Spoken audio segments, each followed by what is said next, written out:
And can you tell me, why are you running in this race? I am running in this race to give us back our government. I don't think that we are imagining it. Our government is increasingly captured by corporate interests and billionaires, and it is we, the people, that are left behind every single time. This was clearest to me on July the 4th when the flooding happened out in Kerrville. I'm from Bandera, so that's just a few miles away from me. I went out the next morning to see how I could help, and it was complete and utter devastation. And then what happened from that moment on, the next few months, I watched our government respond with redistricting instead of relief. And that's not going to work for somebody who is from Texas 21. So I am running because I think we need a public servant from this place to represent us in the People's House. Can you talk about your top 3 goals or initiatives for your campaign? Absolutely. I think for Texas 21, our primary problems, the things that we need to focus on first, are protecting our wealth, our water, and our vote.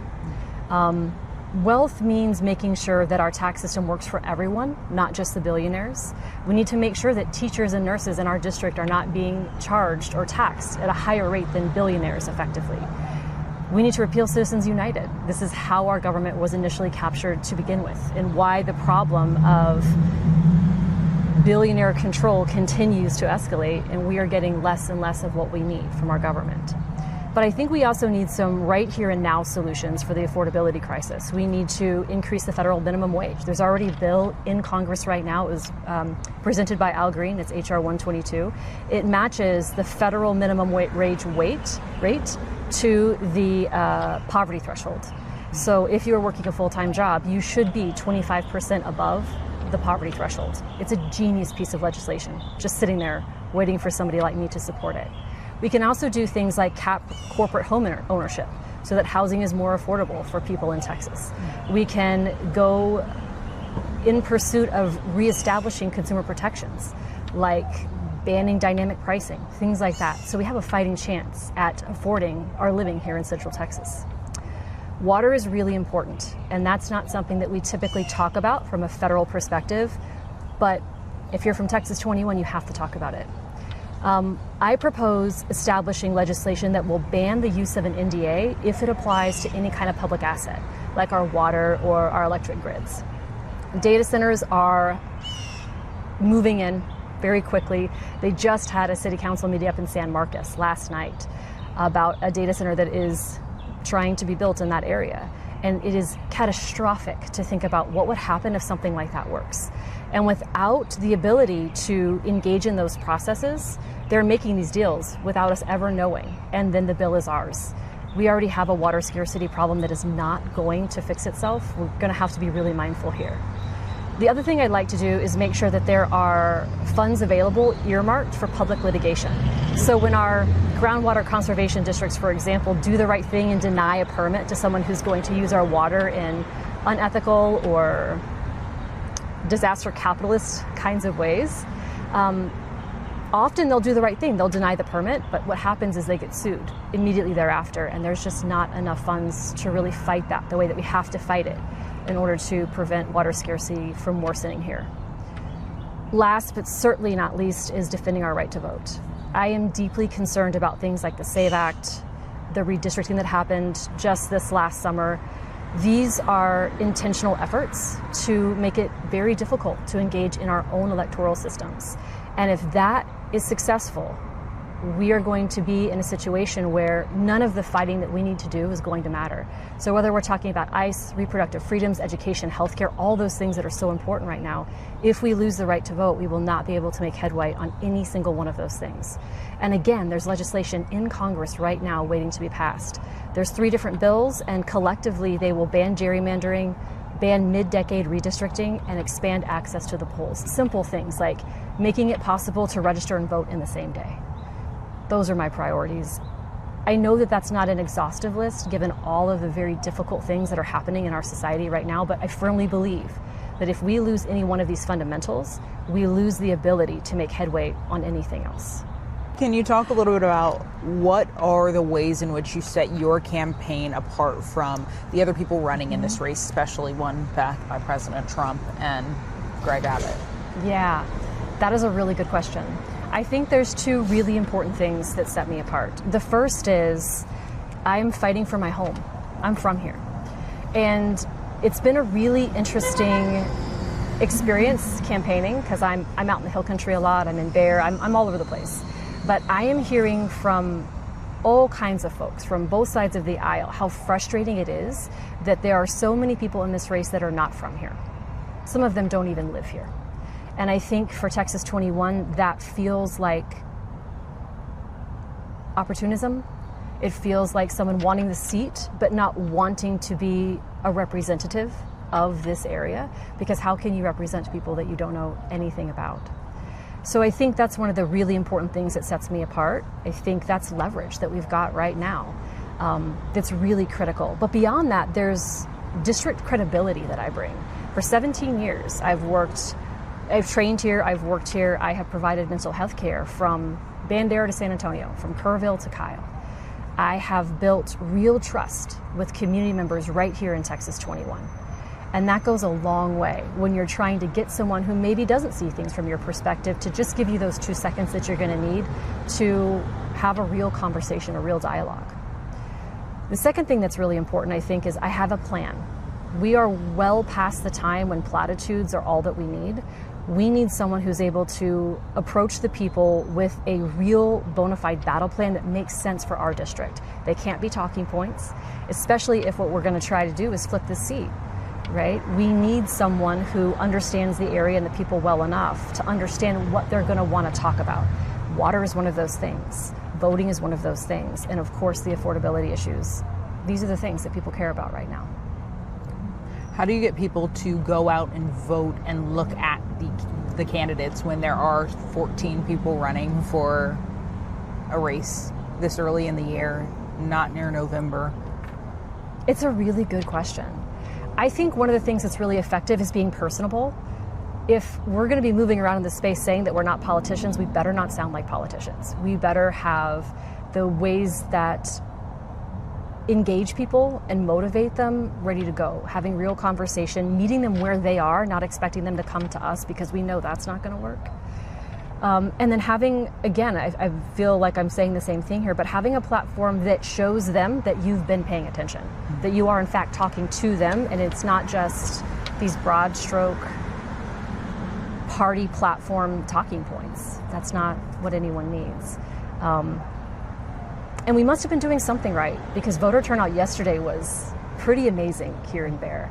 So people are paying attention, and I don't know if that's just a function of the climate that we're in, and people are deeply concerned about a number of things. I'd like to think that it's because we've done a really good job campaigning and getting the word out and helping people know that their civic duty is of incredible importance, now more than ever.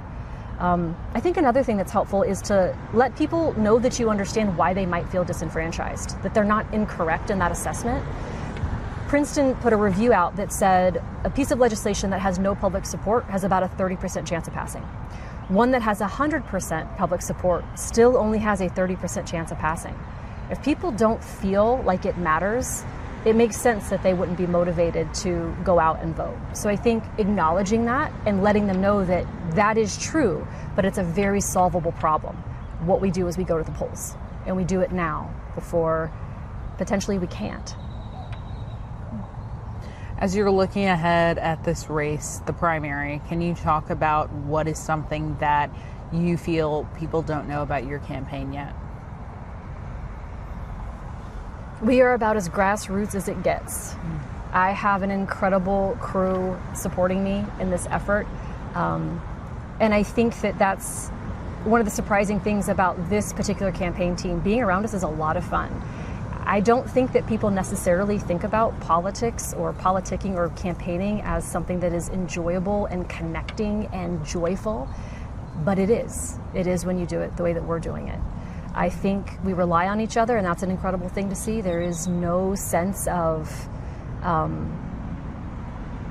there's the candidate, and that's the most important part. It is all of us, and I think that's a really good microcosm of what representation should look like. And I also think it's interesting to see how often I am forgetting to do the part that I'm supposed to do, like ask for money or, ask for volunteers, and teammates are always having to jump and be like, here's the call to action, because it's not natural to me to ask the community for something. It's my job to give to the community. And I think that that's also maybe something that catches people by surprise and is different. It's different for sure. And then can you tell me where you stand on the hot topic issues like taxes and immigration and healthcare? Sure. Taxes is something that I've been talking a lot about lately. Our tax system is broken, intentionally so, right? We are at a place where billionaires and corporations have effectively written themselves out of our tax policies.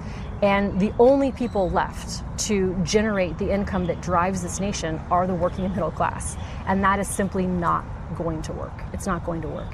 So we need to fix the tax system. But one of the primary things that's led us to where we are now is Citizens United. So we have to make sure that that has been taken care of so we don't just find ourselves repeating the cycle again and again. That's my view on taxes. Immigration is an incredibly important topic and a really heartbreaking one to engage with right now as we're watching what's happening throughout our country with ICE. I am certain that our immigration system needs to be reformed and can be so much better. I was talking with someone just the other day who is a Belgian lawyer who came to the United States as a student and wanted to get her work visa and then become a citizen. It took her 7 years and about $25,000. And she is a person who has the legal background and the education to really understand the process and not, maybe make common errors that make that process last even longer. She describes it as really challenging, really convoluted, and completely inefficient. And if that was her experience, I am certain that is the experience for many, many, many people. We should make pursuing citizenship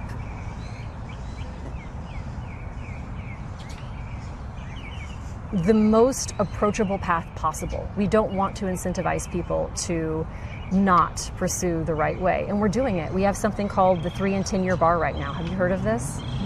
This is a piece of legislation that means if you were, let's say that you were brought by your parents when you were very young, if you want to engage in becoming a citizen, depending on how long you're here, you may have to leave the country for a period of time, somewhere between 3 and 10 years, before you're able to come back and then begin the process. This is an unnecessary hurdle that makes absolutely no sense at all. Removing that would be a huge boon in helping people move through the system in ways that make a lot more sense. So we need to broaden pathways to citizenship. We need to protect the pathways that already exist for naturalized citizenship. My father is a naturalized citizen, and those pathways are being narrowed and narrowed all the time. And then, of course, we have all kinds of incorrect narratives and rhetoric surrounding this process that makes folks not want to engage in the conversations about how do we truly change this, how do we fix it. And that is equally part of the problem that we need to be talking about, that not many of us are moving around with the real data that we need to understand where the problem lies and therefore what the solution looks like. Healthcare, I support universal healthcare. I recognize that that is not an overnight fix though. In the meantime, what we need to do is permanently extend the ACA credits so that we have a way of getting healthcare at a sustainable rate while we're unrolling and standing up what will be a completely new way of engaging in healthcare in our nation. Is there any part of your campaign or this race that you feel like people don't know about yet that we haven't talked about? I am very concerned about the lack of regulation around AI. I'm a clinical psychologist, and watching people engage with AI in ways that are creating real harm, and knowing that the corporate folks and the tech folks that are running this have no real regulation on them and no way of being accountable for the kinds of harm that they are creating, I can already see what a big problem that is, and I have no reason to believe that it will improve on its own. I fully support federal regulation of AI. I think that we have to be very careful. It's an incredible tool, but it is a tool, our tool. It is supposed to work for us in the ways that we identify. It is not meant to be the friend of children or the therapist of folks who are having mental health struggles. We are seeing nothing but bad outcomes there, and again, no accountability because we don't have the policies in place yet. So that's something that maybe doesn't get brought up enough that I'd like to be talking about. And I began my career as a trauma psychologist at Audie Murphy, just down the road there. Veterans are my heart. Both of my parents served. and what is happening to the VA and the cuts to staffing that happened from the One Big Beautiful Bill. Again, I watched this happen, and I cannot understand why we would think this is a good idea. These are services that are valuable and necessary, and the VA already sometimes had difficulty serving veterans in a way that makes sense. Lessening the funding, lessening the staff is not going to solve any of those problems. In fact, it only worsens them. So I think those two things, AI and veterans, are the two things that I don't get to talk about enough. Okay. Anything else you want to add?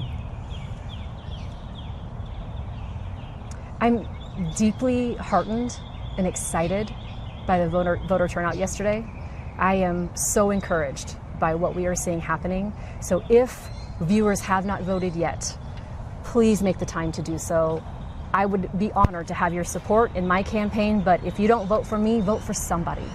We have got to engage in our civic duty, and we have got to take really good care of our democracy because it is way too valuable to lose.